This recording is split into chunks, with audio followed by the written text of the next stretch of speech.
सो अभी पढ़ते हैं ऑर्गेनाइजेशनल स्ट्रक्चर। ऑर्गेनाइजेशनल स्ट्रक्चर क्या होता है? इसका मतलब होता है एक फॉर्मल अरेंजमेंट करना ऑफ रोल्स, किसका क्या रोल है, रिस्पॉन्सिबिलिटी कौन क्या करेगा, किसका क्या काम है, ऑथोरिटी किसको क्या ऑथोरिटी मिलेगी, टॉप लेवल पे होगा, मिडिल लेवल पे होगा, लोअर लेवल पे होगा।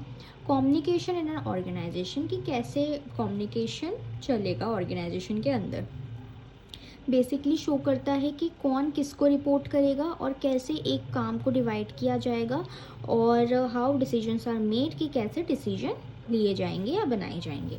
इसके फीचर्स होते हैं कि डिफाइन करता है हायरार्की को, top level, middle level and lower level, clarifies role, सबको पता होता है उसको क्या जॉब है, उसकी क्या ड्यूटी है, शो रिपोर्टिंग रिलेशनशिप की कोऑर्डिनेशन बताएगा कौन किसको जाके रिपोर्ट करेगा, डिस्क्राइब कम्युनिकेशन फ्लो, वर्टिकुलर फ्लो भी हो सकता है, हॉरिजॉन्टल फ्लो भी हो सकता है, हेल्प्स इन डिसीजन मेकिंग की सेंट्रलाइजेशन होगा या डिसेंट्रलाइजेशन होगा, तो ये डिसीजन लेने में मदद करता है ऑर्गेनाइजेशनल स्ट्रक्चर। एग्जाम्पल, एक स्कूल है उसमें प्रिंसिपल टॉप लेवल है, टीचर्स मिडिल लेवल है, स्टूडेंट्स और मॉनिटर लोअर लेवल है। ठीक है, तो हर एक लेवल की फिक्स ड्यूटीज़ है एंड ये एक ऑर्गेनाइजेशनल स्ट्रक्चर है स्कूल का। ठीक है, कंक्लूजन, एक गुड ऑर्गेनाइजेशनल स्ट्रक्चर इंश्योर करता है स्मूथ वर्क, ठीक है, जिसकी वजह से कन्फ्यूजन कम होती है और वो एफिशिएंसी को इंक्रीज करता है।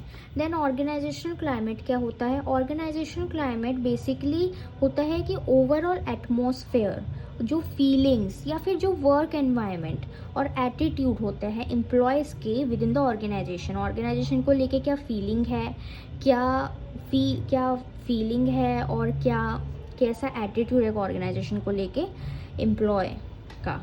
ठीक है, तो overall atmosphere, organizational climate, organization का क्लाइमेट कैसा है, एटमॉस्फेयर कैसा है, तो ये दिखाते हैं कि how employees experience the work place, कि वो जब जहाँ पे वो काम करते हैं तो कैसा एक्सपीरियंस होता है उनको, क्या वो फ्रेंडली फील करते हैं या वो स्ट्रेसफुल फील करते हैं या सपोर्टिव फील करते हैं या फिर अनफेयर फील करते हैं। इसके फीचर्स ये रिफ्लेक्ट करते हैं एम्प्लॉय का मोरल कि वो हैप्पी है या डीमोटिवेट है।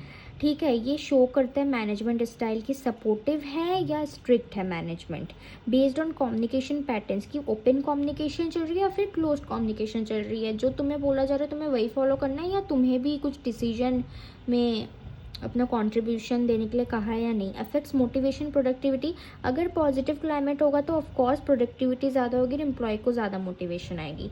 रिफ्लेक्ट्स वैल्यूज़ एंड कल्चर्स, यानी कि रिस्पेक्ट, टीम वर्क, ट्रस्ट वगैरह जो भी रिफ्लेक्ट करता है एम्प्लॉयज़ के अंदर। ठीक है, एग्जांपल, एक कंपनी है, वहाँ पे जो मैनेजर्स है वो अप्रिशिएट करते हैं एम्प्लॉयज़ को, जब भी वो उनको फीडबैक देते हैं, इंकरेज करते हैं कि तुम न्यू आइडियाज़ दो अपने, तो क्लाइमेट पॉजिटिव बन जाता है, एम्प्लॉयज़ इन्जॉय करते हैं फिर काम पे आना और बेटर परफॉर्म करते हैं। कंक्लूजन, एक organizational climate is about how people feel at work, कि कैसा एक एम्प्लॉय फील कर रहा है वहाँ पे काम करके। जहाँ पे पॉजिटिव क्लाइमेट होता है वहाँ पे हाई प्रोडक्टिविटी होती है, स्ट्रेस कम रहता है और बेटर टीम वर्क होता है। अब लेट्स सी कि एक ऑर्गेनाइजेशनल स्ट्रक्चर के डिटर्मिनेंट्स क्या होते हैं। ये बेसिकली फैक्टर्स होते हैं जो कि एक ऑर्गेनाइजेशनल स्ट्रक्चर को शेप करते हैं। ठीक है, सबसे पहले साइज ऑफ द ऑर्गेनाइजेशन देख लेते हैं। जो लार्ज ऑर्गेनाइजेशन है उसको ज़्यादा फॉर्मल और कॉम्प्लेक्स स्ट्रक्चर की ज़रूरत होगी, बिकॉज वो बड़ा ऑर्गेनाइजेशनल है तो कॉम्प्लेक्स स्ट्रक्चर लगेगा। स्मॉल ऑर्गेनाइजेशन एक सिंपल स्ट्रक्चर होगा उसमें विथ फ्यूअर लेवल्स, क्योंकि स्मॉल होगा तो कम लोग होंगे तो सिंपल स्ट्रक्चर होगा, लार्ज में बड़ी है ज़्यादा लोग होंगे तो ऑफकोर्स कॉम्प्लेक्स हो जाएगा स्ट्रक्चर। एग्जांपल, एक लार्ज आईटी कंपनी है जैसे कि इन्फोसिस, तो वहाँ पे बहुत सारे डिपार्टमेंट्स हैं, लेकिन एक छोटी सी शॉप है तो वहाँ पे 2-3 लोग हैं जो काम कर रहे हैं। तो जो लार्ज आईटी कंपनी है वो हमारी फॉर्मल और कॉम्प्लेक्स स्ट्रक्चर है, स्मॉल शॉप हमारी simple structure with fewer levels. Nature of business, manufacturing firms को ज़्यादा स्पेशलाइज डिपार्टमेंट्स की ज़रूरत होती है, जैसे कि प्रोडक्शन, क्वालिटी, क्योंकि उनको मैन्युफैक्चर करना है सामान को। सर्विस फर्म्स सिर्फ कस्टमर के इंट्रैक्शन पर ये फोकस करें क्योंकि उन्हें सर्विस प्रोवाइड करनी है। जैसे कि एग्जांपल, हॉस्पिटल्स में हॉस्पिटल्स में डॉक्टर्स भी होते हैं, नर्सेज भी होती है, स्टाफ भी होते हैं और सारे स्पेशलाइज्ड होते हैं किसी ना किसी चीज़ में। तो ये नेचर ऑफ बिजनेस पे भी डिपेंड करता है। टेक्नोलॉजी यूज्ड, अगर मॉडर्न टेक्नोलॉजी को ज़रूरत पड़ेगी, टेक्निकल स्पेशलिस्ट और स्पेसिफिक उनको रोल्स बताए जाएंगे, स्पेसिफिक रोल्स होंगे। ठीक है, हाई टेक्नोलॉजी इंडस्ट्रीज में ज़्यादा डिपार्टमेंटल डिविजन्स होंगे। ठीक है, सबका अलग अलग डिपार्टमेंट होगा। एग्जाम्पल, इस software company needs programmers designers. तो अगर सॉफ्टवेयर कंपनी, तो वहाँ पे प्रोग्रामर्स भी चाहिए होंगे, डिज़ाइनर्स भी चाहिए होंगे, तो मतलब ज़्यादा कॉम्प्लेक्स स्ट्रक्चर की ज़रूरत पड़ेगी। तो टेक्नोलॉजी में भी टेक्नोलॉजी की वजह से भी एक ऑर्गेनाइजेशन का स्ट्रक्चर बहुत ये करता है, अफेक्ट करता है। एनवायरनमेंट, ये एक्सटर्नल कंडीशंस होती है, ठीक है। अगर स्टेबल एनवायरनमेंट है, ज़्यादा चेंजेस नहीं होंगे तो सिंपल स्ट्रक्चर। अगर डायनेमिक है, चेंज होता रहेगा, तो कॉम्पिटिटिव एनवायरनमेंट को ज़रूरत होगी फ्लेक्सिबल और एडेप्टेबल स्ट्रक्चर की, ठीक है, यानी कि कॉम्प्लेक्स स्ट्रक्चर की। एग्जाम्पल, स्टार्टअप्स चेंज स्ट्रक्चर, वो स्ट्रक्चर को चेंज करते जल्दी ड्यू टू कॉम्पिटिशन की वजह से, ठीक है। And now strategy of the organization. अब एक ऑर्गेनाइजेशन की स्ट्रैटेजी क्या है, इसमें भी बहुत बड़ा रोल होता है।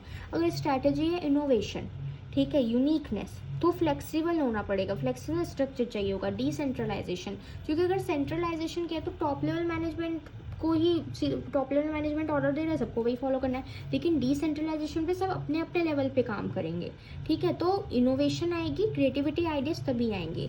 अगर स्ट्रैटेजी कॉस्ट कंट्रोल है, ठीक है, तो स्ट्रिक्ट स्ट्रक्चर होगा, सेंट्रलाइजेशन होगी, टॉप मैनेजमेंट से जो ऑर्डर आया वो सबको फॉलो करना है, दैट्स इट।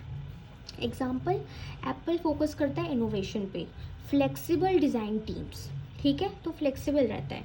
अब पीपल और human resources, of course skilled and educated employees autonomy and decentralization prefer करते हैं, ठीक है। वो स्किल्ड होते हैं, एजुकेटेड होते हैं, तो उन्हें ऐसी एज मच सेंट्रलाइजेशन की ज़रूरत नहीं होती, उन्हें टॉप मैनेजमेंट की ऑर्डर की ज़रूरत नहीं होती है, उनको पहले से ही वो एजुकेटेड रहते हैं, स्किल्ड होते हैं अपने काम में, तो डिसेंट्रलाइजेशन वो अपने लेवल पर संभाल सकते हैं। लेकिन अगर लेस स्किल्ड वर्कर है तो उसको ज़्यादा सुपरविजन की ज़रूरत होगी, तो स्ट्रक्चर हमारा और फॉर्मल हो जाएगा या फिर सेंट्रलाइज्ड हो जाएगा, ठीक है। जो ऑर्डर होगा वही फॉलो करो, धीरे धीरे वो सीखेगा।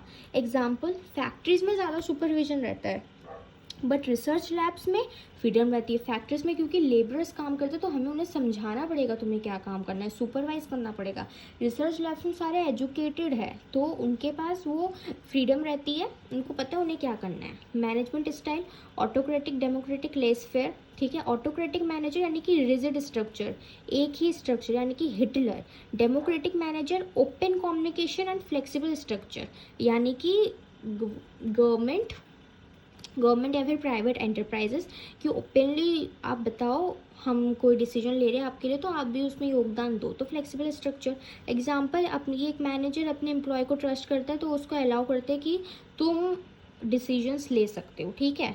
कंक्लूजन, ऑर्गेनाइजेशनल स्ट्रक्चर शेप होता है साइज की वजह से, टेक्नोलॉजी की वजह से, स्ट्रैटेजी की वजह से, एनवायरनमेंट की वजह से और लोग की वजह से जो ऑर्गेनाइजेशन में होते हैं। ये फैक्टर्स डिसाइड करते हैं कि स्ट्रक्चर सिंपल होगा, कॉम्प्लेक्स होगा, फॉर्मल होगा, फ्लेक्सिबल हो गया, ये सेंट्रलाइज्ड हो गया, डिसेंट्रलाइज्ड होगा।